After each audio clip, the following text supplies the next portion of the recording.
የ28ኛው ሳምንት ድንጋጤም የዋንጫው ባለቤት ታወቀ ወይስ የወራጆቹ እጣ ፈንታ ምን ሊመስል ይችላል? አብረን የምንመለከተው ይሆናል። ሊጉ ሊጠናቀቅ የ10 ሳምንታት ዕድሜ ብቻ ቀርተውታል። ግን የ28ኛው ሳምንት ውጤቶች መላውን የስፖርት ቤተሰብ አስደንግጧል። መሪው ሲዳማ ቡና ዋንጫውን በአንድ እጁ ጨብጧል። በወራጅ ቀጠናው ታሪክ ተገልብጧል።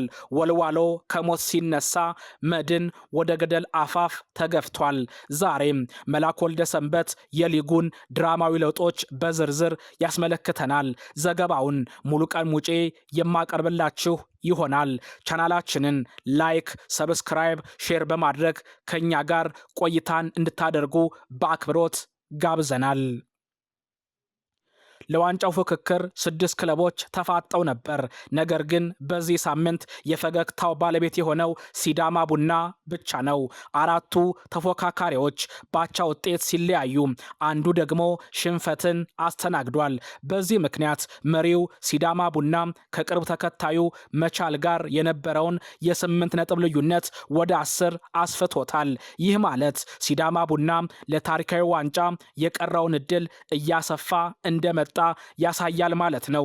መቻልና ሌሎች ተከታዮች ግን እድሉን በእጃችን አባከንን ብለው ራሳቸውን የሚወቅሱበት ሳምንት ሆኖባቸዋል።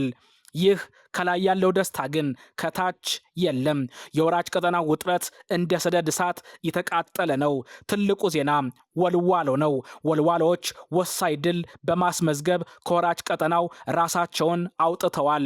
በተቃራኒው ግን ኢትዮጵያ መድን ባቻ ውጤት በመገታቱ ባልታሰበ ሁኔታ ወደ ወራጅ ቀጠናው ዝርዝር ውስጥ ተዘፍቋል። መቀሌዎች ባስመዘገቡት ድል ትንፋሽ ሲያገኙ፣ የድሬዳዋ ከተማ ሽንፈት ደግሞ ቀጣይ ሳምንታትን ለሁሉም ክለቦች የሞት ሽረት አድርጎታል። አሁን ላይ ማን ይወርዳል?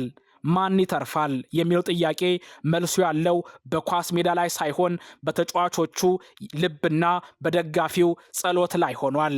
የ8ኛ ሳምንት 10 ጨዋታዎች ትናንት ተጠናቀዋል።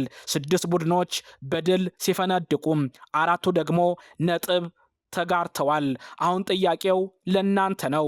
ሲዳማ ቡና በቀጣይ ሳምንታት የሊጉ ሻምፒዮን ይሆናል ወይስ መቻል? ታምር ይፈጠር ይሆን? በወራጅ ቀጠና ውስጥ መድን ተመልሶ ይተርፋል? ግምታችሁን ኮመንት ላይ አስፈሩልን።